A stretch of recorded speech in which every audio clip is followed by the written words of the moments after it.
The following is a production of DallasCowboys.com and the Dallas Cowboys Football Club. How about them Cowboys? Yeah! Go Cowboys! This is Girls Talk, Boys Talk, presented by Invisalign, trusted by over 500 NFL players for their winning smiles, and broadcasting live from Dallas Cowboys World Headquarters at the Star. Now, your host, Nicole Hutchison. Wake up, Cowboys Nation. Welcome in to Girls Talk, Boys Talk, presented by Invisalign here in the SWBC studio. I'm Nicole Hutchison alongside Brianna Aldridge, Aisha Morrison. Ladies, what's up? What's popping? Good morning. Morning. What's up? Wake up! Almost Friday. Thank you, Chris. I appreciate it. How y'all doing? Huh? Okay. You all right? How y'all doing? I'm good. I'm good. Are you sure? Positive? Yeah. You okay? What's happening over there? There we go. Oh, Okay. Hi there. fine. Hi. Oh, my goodness. That was creepy. Are we good? Being clumsy. Yeah, I'm good. Okay. Well, we're here. Yeah, what's today, Wednesday? Ooh, Thursday. No. It's Wow, Thursday. It's Thursday. Almost so Friday. 3 It's days. till Thursday. Kickoff. Big day at the Star. Noon kickoff. I kind of like noon games. You're gonna be able to get something to eat, Like we go deserve it home. after that long Yeah, I night. yeah, somebody brought up that so many of the games, like between the delays. Yeah. How many delays has it been? Just one? For this year? Yeah. Oy. Was this one? Yeah. I think it was just one. But there was For another Philly. but yeah, Philly was delayed. There was another night Well, game. rain delay. Yeah, rain delay. Weather, yeah. I feel like there was another night. There's been delays and then overtime. Like these games that these guys have played have been long. Yep. Very much so. Long. I mean, I know you feel it. I remember. I know you feel it. But yeah, it's been weird. Like to start the season to have these long games. Like Yeah. Hopefully this one isn't that long. Please, just get the job done. Wrap it up by lunch. Get in and get out, please, by 3 o'clock. wrap I'd it love up that. by lunch is insane. No, seriously. Y'all But- sick. Yeah, no, that explains why, Shadi even mentioned these guys playing, 2 overtime games this year. Yeah, that's what it is. Yeah, I know I'm and tripping. just the reason for, a lot of the injuries as well. Not the full reason, but a big part of some of these injuries. And Aisha, what you got for the injury report? Yeah, yeah. You shouldn't be Yeah. dancing. Okay. First of all. Yeah, you're right. It's long. If Say you it can't, the people that's listening, they can't see us. We shouldn't be dancing the way this injury report look. Okay, so for the Cowboys, it's a long list of humans here. Tyler Booker, guard, ankle. He did not practice yesterday. Sounds like he is out of the boots. No more boots on the ground. So that's good. Tyler Guyton is still in concussion protocol. Pray Saints. Hopefully he's able to get out of concussion protocol. He did not practice yesterday. Malik Hooker is dealing with that toe injury. He did not practice yesterday. Got to hear from Wanye Thomas in the locker room. We're going to talk about that, I'm sure. CeeDee Lamb, ankle, did not practice. Duh. Miles Sanders, he's out of booty, though. Sounds like. Yeah, Miles Sanders is dealing with a knee/ankle. He did not practice yesterday. Surprise for a lot of people. Tyler Smith, guard, knee, did not practice. Sounds like he is dealing with the tendonitis he's been dealing with for a while. It doesn't sound like it's too serious. It just flared up on him. He actually dealt with this during training camp and missed a couple practices as well. So no surprises there. He's just managing it. Another human that popped up that was surprising, Javonte Turpin. Wide receiver, dealing with a foot injury. He did not practice yesterday. That is something to definitely keep an eye out on, especially since he's not only a guy that is heavily involved in your offense now, but he sets your offense up with the return game. He had such an impact last week, over 100 yards, even in the receiving game, setting up your offense. Kalen Carson, knee, was limited. This is a guy that, hasn't gotten a lot of talkings about, and I'm sure we're going to get into it. Yes, him coming back, practicing, coming off IR, that's important. Trayvon Diggs, knee was limited. Jonathan Mingo, wide receiver, knee limited. Another gentleman that is coming back off of IR in that practice window. And then Kenneth Murray, linebacker, knee limited. Deron Bland with the foot was full. So a lot of guys a little, banged of the ups coming out of that overtime game. And I'm glad Shadi brought up the fact that it's the 2 overtime games and the delay. These guys are playing late into the evenings. Yeah, maybe that's starting to wear them a little bit earlier this season. But, yeah, do you guys want me to tell you the Jets, folks? Oh, We'll get to that. Oh, okay. It's fine. Sure. Let's stick with our injury report. 'Cause Injury it is report. lengthy. I talked to Miles Sanders. He looks good. He was walking around fine yesterday. He said he should be fine to play on Sunday.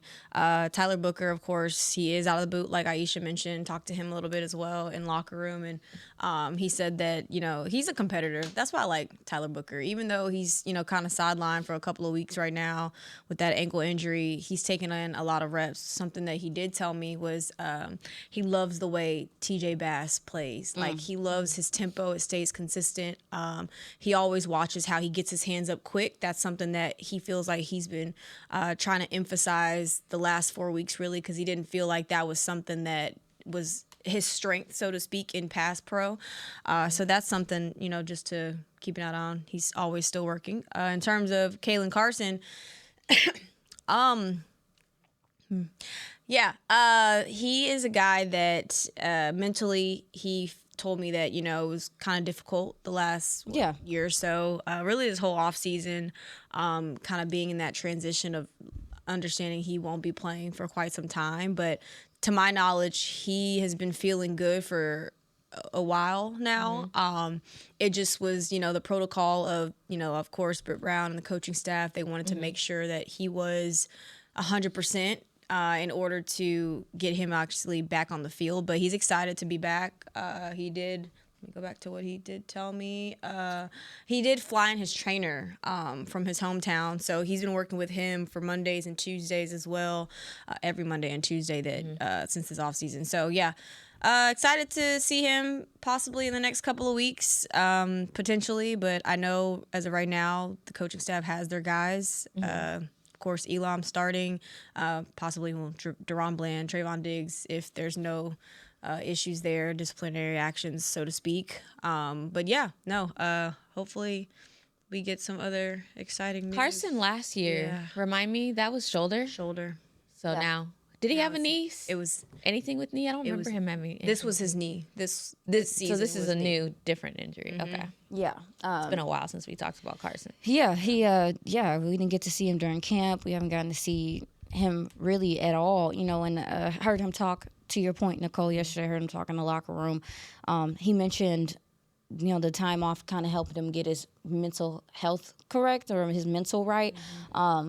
He mentioned, seeing some of the scrutiny and seeing, having to reel himself in and to not focus on, what things people were saying about him and stuff like that. Now, in regard to the scheme and stuff like that, I mean, this transition to zone is different for a lot of these guys. And, Kalen Carson coming out of college, like, this is a press man corner. This is a press man corner that can tackle. And I think that's the majority of your secondary coming out of the draft. Each and every one of them is a press man corner. And so, kind of them transitioning to zone, maybe this can help Kalen Carson get more comfortable. We don't know yet. We don't know really what he is going to look like in this scheme. And honestly, the Cowboys need all the depth that they can get at this point. So we'll get a chance to maybe see what he's capable of. But I do think that what's happening, Trayvon Diggs mentioned that he should start this week. Yes. I think Deron Bland, Trayvon Diggs, and Reddy Stewart are your best three starting right now. So, shout out to Kalen Carson for getting healthy and being ready to go. And, yeah. You had made a point. You had mentioned that a lot of these guys' strengths was press man corner, right? If this is a zone defense, my question is why are we forcing a zone scheme if your guys are better in man? That's like kind of, I mean, the scheme is unfortunately. You know what I'm saying? That's what Eberflus. That's what he runs, and that's a part of. It's just kind of a part of.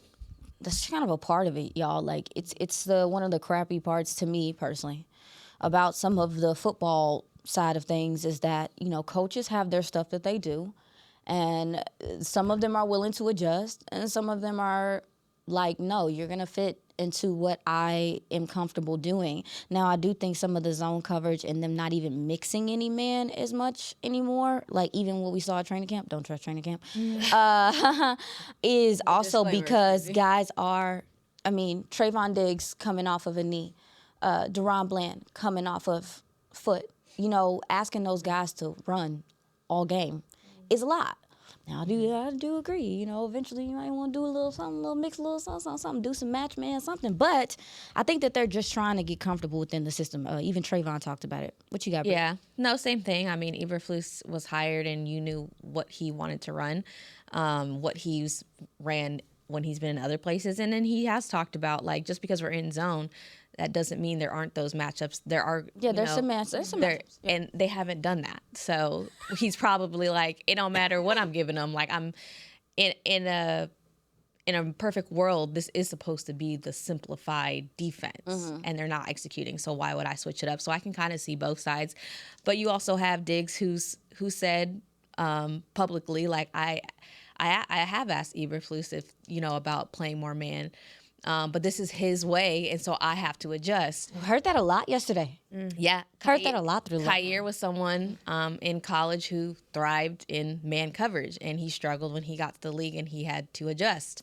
That's just the name of the game, and they're struggling, but it's only, what are we in? Going into week 5? I mean, a lot of teams are still struggling. We're going to be talking about a Jets defense that is also trying to figure things out defensively into a different type of scheme. So yeah, I think that's the biggest reason he's like Eberflus is a not, what's the word I'm looking for? Not an old coach, but old school. This is his way. So from what else I gathered as well is that there have been times, kind of like what Bree had mentioned. I'm trying to be cautious with my words. There's been times where Eberflus has asked some of those guys to press, get handsy at the line of scrimmage, and there's been some a little bit of fear, like after you've gotten beat one-on-one, there's been some hesitancy on doing that, so they do play a little soft, and sometimes they act like, I ain't really hear coach say get up, press. So there's we seen it. I mean, yeah, we seen it. I mean, you said I know what you said. You hear what I'm putting down? I love how you trying to be careful with your words, but it's on film. Yeah. Like, you can see the hesitancy. You can see one side of one corner looking like they playing press and the other one looking like they playing zone. Like, it's clear that there is some things going on. People are making their own decisions, and that's what I took from the locker room. I mean, baby, listen to them locker room conversations. I kept hearing, we just got to do what coach say. I mean, if that's what he say to do, we just got to play. We just got to execute. I mean, I heard that in almost every interview that came out of the locker room yesterday. You know what that tells me? That tells me that somebody's repeating that because people are, hopefully, guys need to just follow the scheme. I know it's hard. I'm sure it's hard, like, if they see opportunities to make plays or whatever the case may be.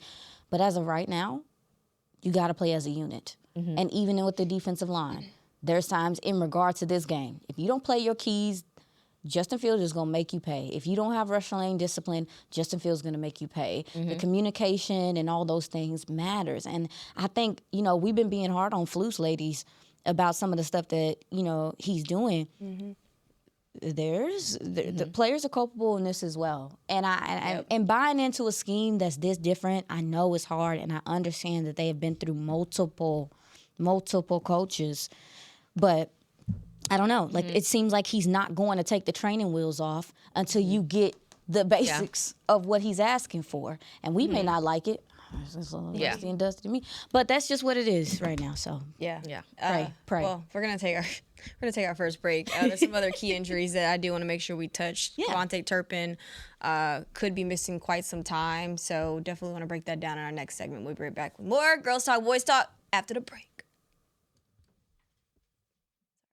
How does the cheerleader's hair always look so perfect? We asked, and they shared one of their biggest beauty secrets. If you want hair like theirs and confidence to match, use Babyliss Pro styling tools. The Dallas Cowboys cheerleaders use Babyliss Pro curling irons to get those perfect game day curls. To get the hair you see on the cheerleaders, head to BabylissPro.com. Use the code Cowboys20 for 20% off Babyliss Pro tools, the official styling tools of the Dallas Cowboys cheerleaders. Get the discount while it lasts. Offer may be withdrawn at any time at advertiser's discretion. When you're on the field, you know what it takes to lead your team and play with confidence. But that confidence shouldn't just stop at game time. It should follow you off the field, too. Join over 500 NFL players who trust Invisalign, the #1 doctor-recommended clear aligner brand.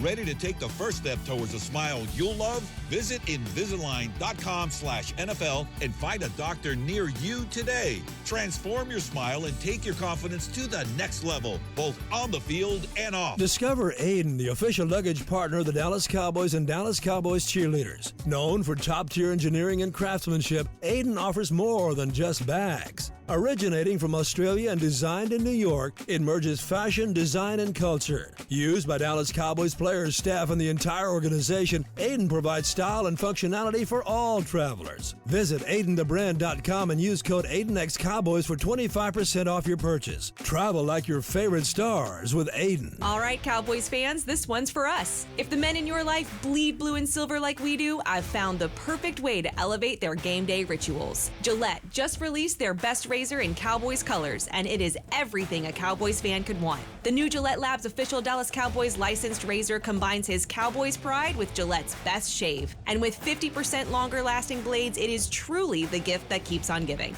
Get it while you can at Gillette.com/NFL. Gillette's best shave is also available as heated.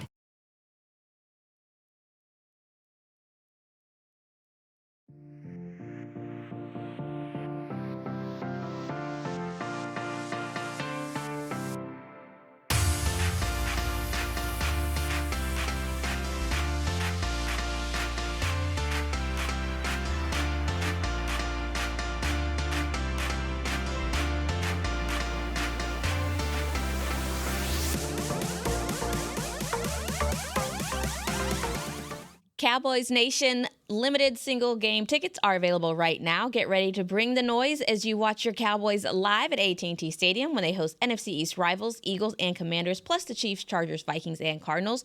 Visit DallasCowboys.com/tickets or SeatGeek.com, the official primary ticketing partner of the Dallas Cowboys. So I just felt like that was just needed afterwards. You know what I'm saying? Yeah. I don't know. Like that. I just felt like. Ain't that the sound like DJs be like the DJ, like the button? Exactly. I just felt like it was needed. I don't know. A little mic drop. I know the fact that I know the It sound. was just the way Aisha was looking at you that made me laugh. Welcome back to the Girls Talk Boys Talk, presented by Invisalign in the SWBC studio. Nicole Hutchison, Brianna Aldridge, Aisha Morrison. Ladies! Unfortunately, we got some bad news. Yeah, it hurt me.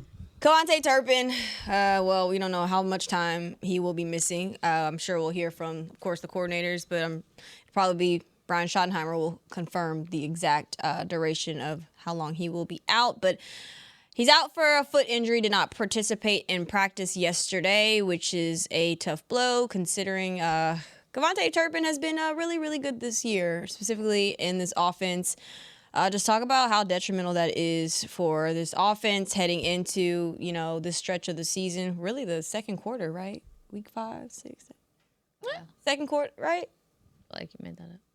It's fine. All right, Okay. second quarter. I did. It's fine. The math was a little not bad. But just talk about in terms of game planning now, what does this do for Shotty in terms of play calling?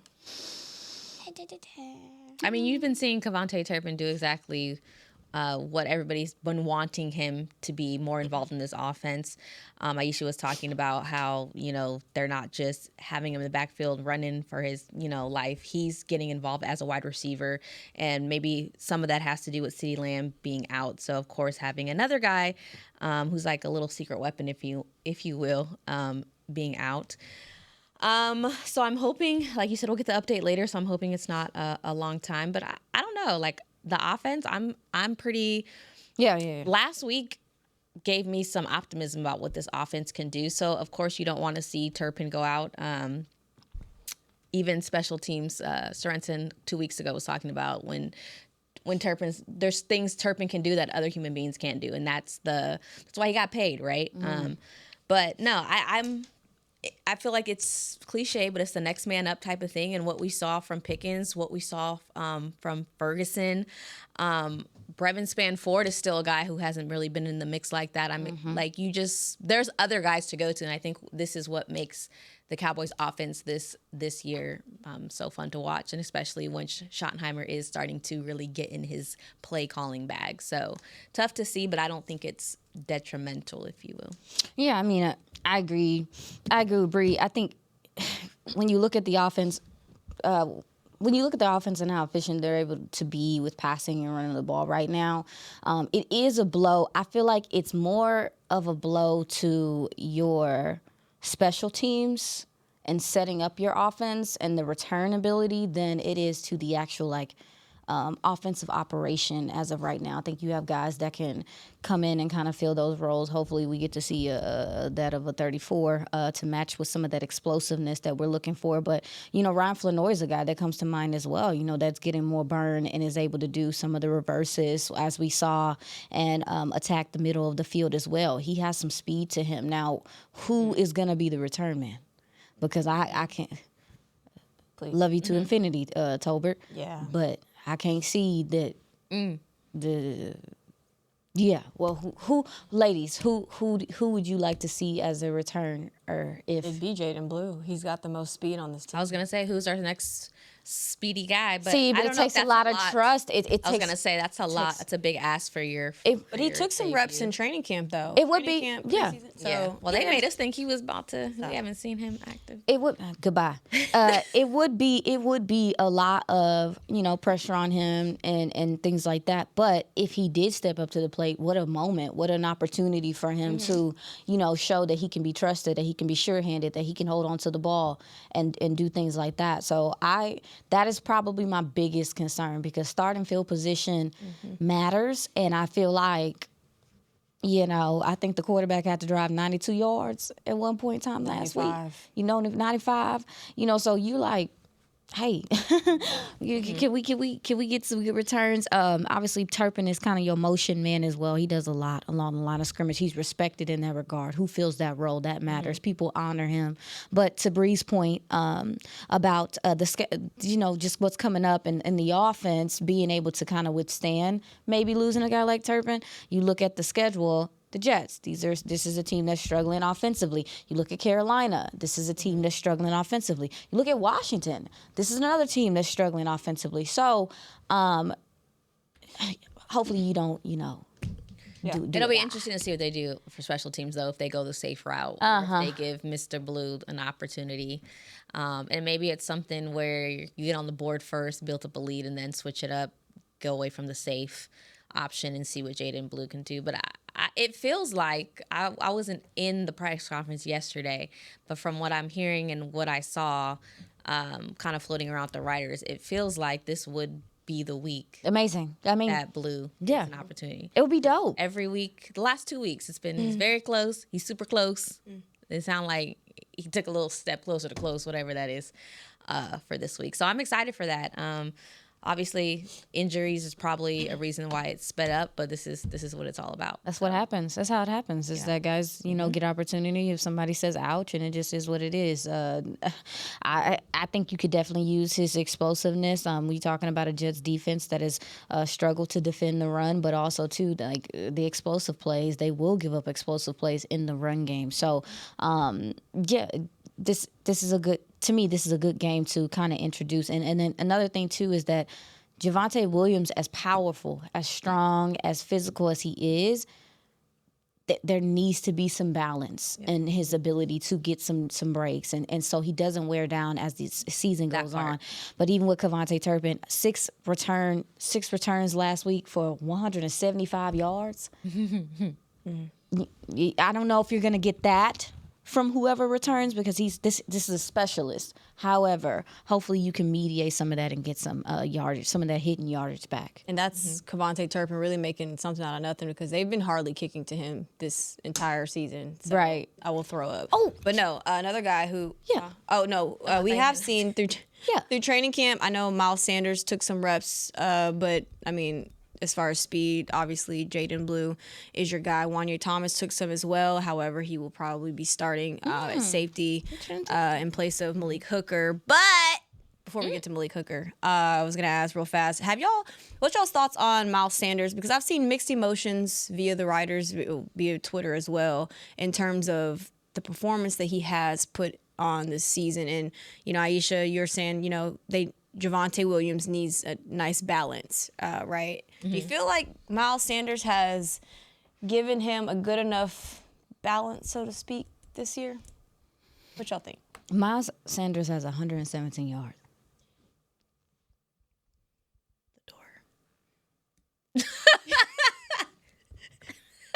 Use it. Miles Sanders has 117 yards. And I'm not trying to be mean or anything. I'm just saying, like,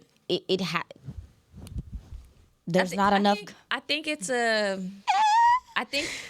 hate y'all. No, Bree got it. The veteran, I don't know how to say it. The veteran running back, I feel like you have high expectations, but did we? Like, be for real. Because if you look at the stats, Javonte Williams is getting the bulk of the carries. And it's not like, like the offense has had, like we talked about last week, but why in the beginning he wasn't getting all these reps?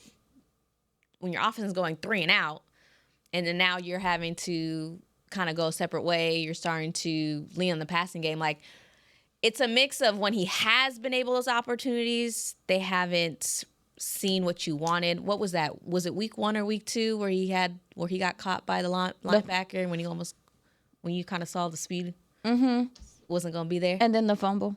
The fumble too. Was that? Oh no, that was the delay.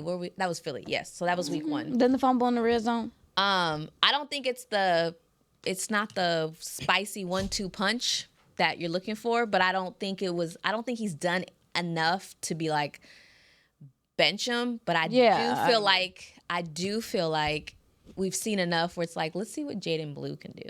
I do think that. So, like, serviceable, is that fair to say? Like, yeah, I mean, he's come in and made plays just to give he's had Javonte but I'm saying, Javonte Williams, who's carrying the bulk of But yeah, no, it's not reps as well. I agree with you. Is that like the times that he's come in and run the ball, there's some efficiency in between the tackles and things like that, and him slipping. But the thing is, it's not threatening. You're right. He has a lot of traits that Javonte has, but Javonte does it better. So, all right, can we get something else? Like, yeah, I mean, well, really, they're different in the sense that, like, Miles Sanders is supposed to be shifty, kind of speedy guy, but because he has lost some of that foot quickness, you're not getting that change of pace that you're really looking for, the change of pace for a defense. You know, the idea with a running back by committee is to have a guy, depending on, you have a guy that can really hit you in the mouth, be physical, all those things, and then you have a guy that is explosive, and the speed is...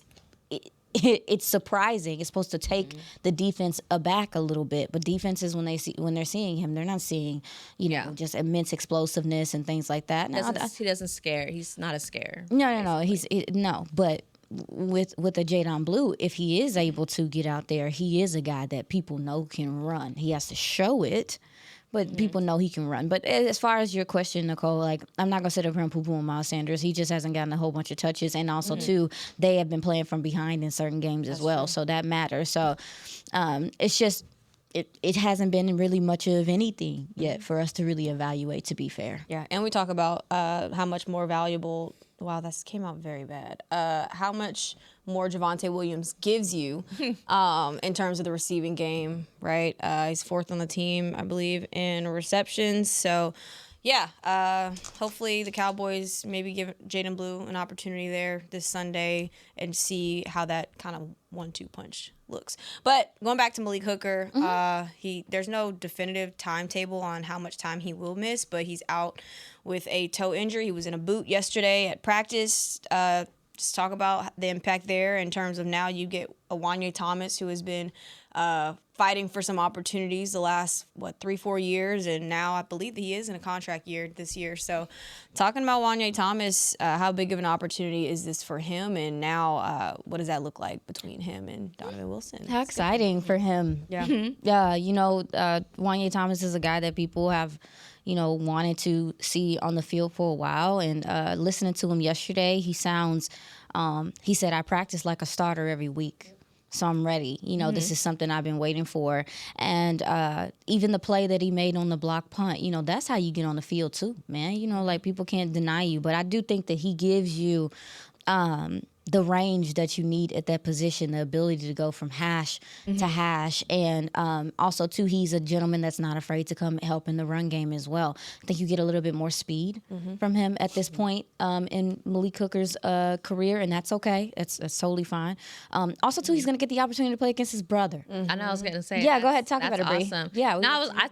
Honestly, I didn't even know he had a brother that was chosen from the draft and then went to the Jets. Yeah, he went to FSU. Heck of a player. Yeah. And Wanye was like, he was like, yeah, I'm gonna go, I'm gonna exchange jerseys with him and everything. And then he was like, I'm gonna see him on Saturday, but I ain't gonna talk briefly. I ain't gonna talk to him. I'm gonna give him a hug, and and what a full circle. You getting your first start, getting your first start this year and getting to go, see your brother, your family. I'm sure that feels warm for him. We know that Wanye's upbringing and some of the things he went through were really trying. So for him to be here, I think he makes your defense better on the back end. Absolutely. Yeah. I mean, I know it's hard for people to, want to say it out loud, but I do. I think he makes your defense better on the back end with, again, his speed. Now, the awareness in zone is something that he is still working, just like everybody else. Mm-hmm. So hopefully there's not, as many mistakes, but I do think he is a guy that can help keep a lid on that roof. So we'll see. They've been struggling. The safeties have been struggling. They have been struggling. It looks sluggish. They're starting to look a little worn down. We have some older safeties on this team, and I think if this works out, this could be, this could be something that doesn't change back once that boot comes on. Unfortunately, that's also part of the game. If someone steps up while you're out, I could definitely see that happening because I think even though you said there's going to be some bumps in the road there, right? Because he's going to be adjusting to something new, but there's just something about him being out there, the physicality, like you said, and his ability to move a little bit quicker. Yeah. I'm sure he's going to be over communicating because he wants this. He's been waiting for this. And sometimes you need something fresh, and I think this could be something positive for this team. What do you lose? We talked about what they gain with Wanye Thomas, the speed, the physicality, without Malik Hooker, but without Malik Hooker, what do you lose schematically with him? Of course, the veteran presence, but schematically, what do you lose? I mean, I would like to say that you miss the fact that he knows Eberflus's system, but he be looking like he don't know too.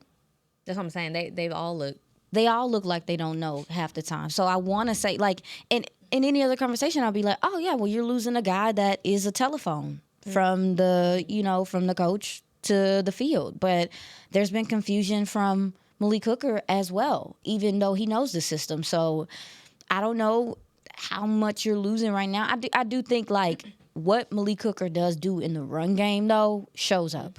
So Wanye does have some shoes to fill and coming up and tackling in the run game at the line of scrimmage. Malik Hooker does read his keys pretty well versus the run. So I'll say that. Sounds like, who was that? Oh, it was Sam. Sam Williams yesterday said that they're having extra meetings. They're trying to, make sure that they're on the same page and stuff like that defensively. So hopefully guys are starting to get it a little bit more. We shall see. Right. Well, it also puts more of a... I'm sick of y'all. Nah. It's early. But what are you looking for? Nothing. I'm confused. What is it? Try not to say nothing. I'm avoiding the microphone. You talked about the communication. Malik Hooker looking a little confused. Everybody looking confused. Us looking confused. Coaches looking confused. Now, how much more of y'all are sick people? It's been a confusing couple weeks. Now, does Hooker's absence make communication issues a little bit more of a concern now? Because now you have a Wanye Thomas who you haven't seen much at the safety position, and maybe will he be tasked to that communication role, so to speak? Or if so, what do you? I guess is that more of a concern without Hooker? Well, and is it not? I mean, what is it now, though? Stop. That's what I was about to say. I'm just dead. I mean, this is like, I'm trying to be nice. I'm not even trying to be nice. I'm being serious. Like, this is from Eberflus. It's a fact. Talking about before we went into last week's game, he said, Schottenheimer said that, he didn't like how practice went and he made them start over and do some stuff. Then Eberflus comes in and says, we had the best practice, I think, all season on Wednesday. And I'm like... Maybe he's talking about his unit. Maybe he's talking about his... I don't know, yo. It didn't add up. And then they were talking about communication, right? They both were like, we worked on it. We made some subtle changes. Christy was talking about, like, simplest things as, like, hand signals and things like that. Did not see those improvements last week. They're doing what they want to do. So, to her question, I don't think it's going to be a drop-off. Well... if he's tasked with that, what you can only go up. That's what basically he's trying to do, with the communication aspect of it. I don't know. I think that's a good point. here's my thing, and this is just, I'm going to say what I think. I don't know nothing. I ain't been in the locker room, nothing. I can't go in there. I don't know. But I will say, I believe that a lot of what is going on at this point is the players need to see the benefit of the system. Does that make sense? Like, I don't think that they trust. They need to see results first? They need to see results. I mean, they got to go back and look at what Eberflus has done. I'm tracking that. But the issue also, too, is that Eberflus had the personnel to do certain things like that. And so I'm not sure that the personnel right now, all the way around, matches the things that these guys are being asked to do. And because they're not sure of it, that's why they're doing things that they want to do. That's why the communication isn't as good as it needs to be and stuff like that. Because you see it on film, you like, I think this person is supposed to be doing that. Why he doing that? I think he's supposed to be right here. Why he doing that? And so I wonder if it's just one of those things where I do think, personally, your secondary, they should start playing better, personally, to me, with Deron Bland, Trayvon, who I do like this set, because we haven't seen that. No, I believe that they should be better. And then with Wanye, if Wanye only doesn't let people get behind him, if Wanye only doesn't let people run past him, things should be better. Okay. Well, we're going to take our second break here on Girls Talk, Boys Talk. Up next, talking big picture, Cowboys, Jets, of course, Cowboys offense, Jets defense. We're going to break it down. Up next here on Girls Talk, Boys Talk. When you're on the field, you know what it takes to lead your team and play with confidence. But that confidence shouldn't just stop at game time. It should follow you off the field, too.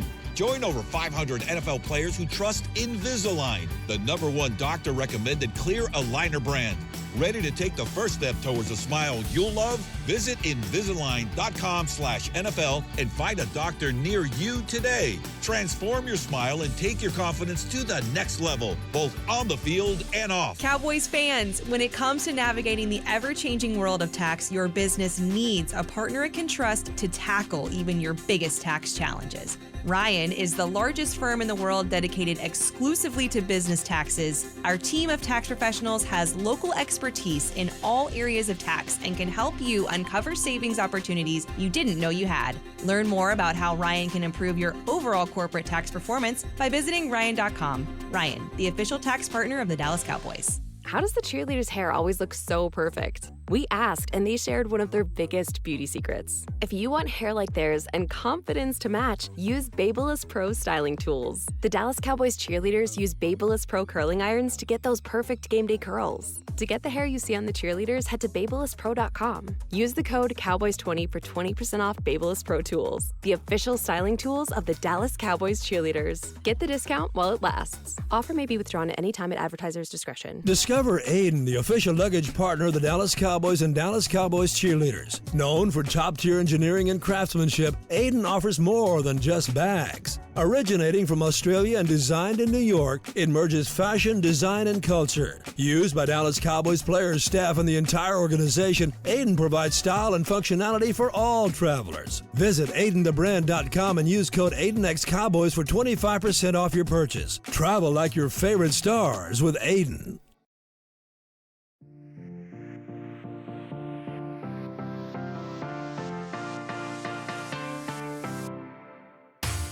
The countdown to game day starts with Rally Days presented by SeatGeek. Get behind-the-scenes look at AT&T Stadium, meet the Dallas Cowboys cheerleaders and alumni, play games, win prizes, and more. Get your tickets for the next Rally Day on October 18th at AT&TStadium.com/rallydays. Welcome back to Girls Talk, Boys Talk, presented by Invisalign in the SWBC studio. Nicole Hutchison, Brianna Aldridge, Aisha Morrison. Cowboys take on the Jets. I feel like I had to say it like that. The Jets on Sunday at noon. What's y'all's thoughts on this Jets defense? Of course, they have a big guy up front.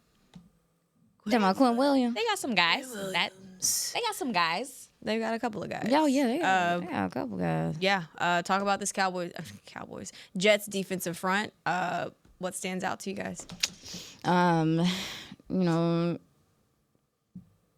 They got some. They have a lot of the same problems on defense. Right now. It's very weird to see. But they got some injuries. They have some injuries. Who do I have down? Who's the biggest one?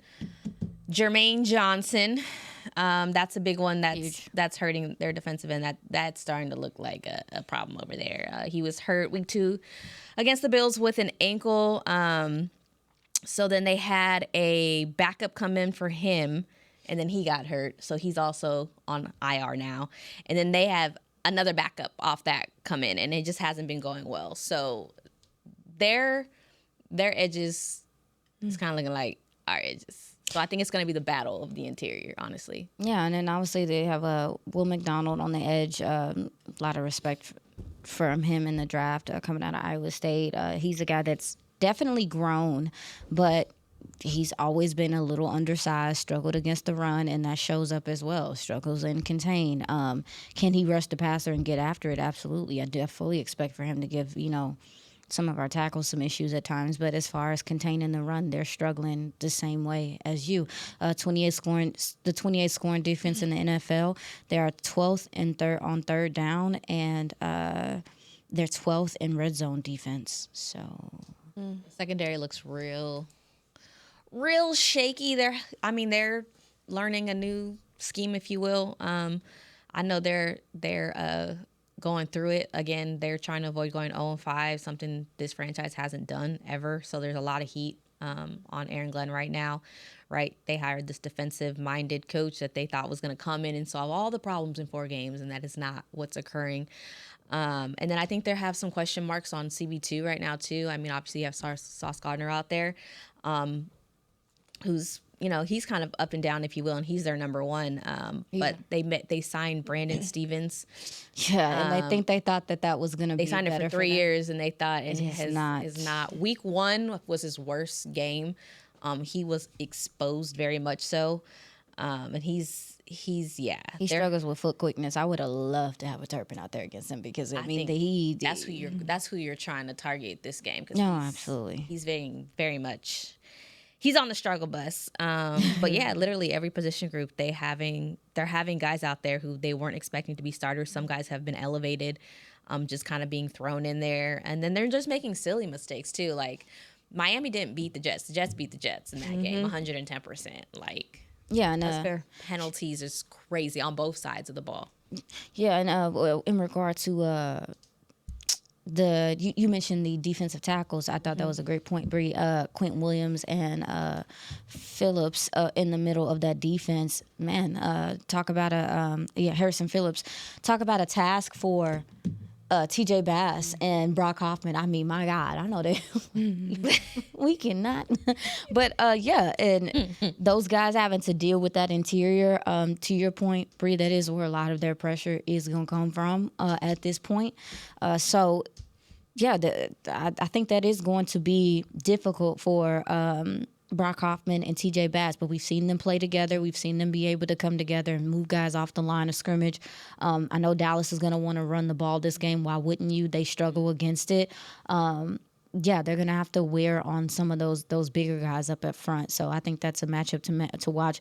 Sherwood, their linebacker, the middle linebacker, probably the best linebacker they have. He will come up and tackle. He will blow up some plays, make some tackles for loss as well. But he's really kind of when it comes back to their linebacker position. I was going to say, they're struggling in their depth there for sure. And what I saw, the very little highlights that I saw, it felt like I was seeing the same play over and over. The linebackers were getting sucked in on that second level, and there was kind of like our secondary. Sometimes they're not playing up enough, and it was just a lot of space in between. And I saw before Tyreek Hill went out in that Miami game, who was taking advantage.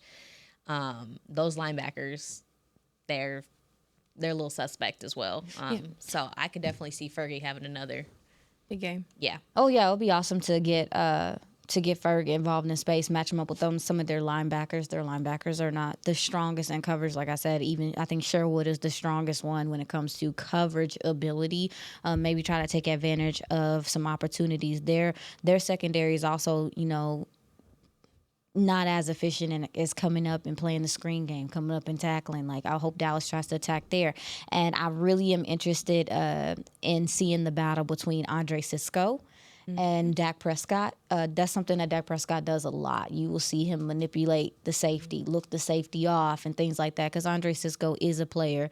I think that he has the range. I think he has some range. I think he has some speed. He will come up and run defense and blow up your plays. So he's a guy that I do think in that secondary, outside of Sauce Gardner, that does have the ability to take the ball away, but also to come up and tackle and blow up some of your stuff that you want to do at the line of scrimmage. I know we didn't get a chance to really dive deeper into the matchup just because there's so many injuries that the Cowboys have. We had to break that down. But tomorrow we will get a chance to talk X Factors, who will be needed specifically Sunday against the Jets, and break down the position groups as well and how they match up. But for today's show, that's a wrap. For Brianna Aldridge, Aisha Morrison, I'm Nicole Hutchison. We'll see y'all back here tomorrow at 8 a.m. Bye. This has been a production of DallasCowboys.com and the Dallas Cowboys Football Club. How about this, Cowboys?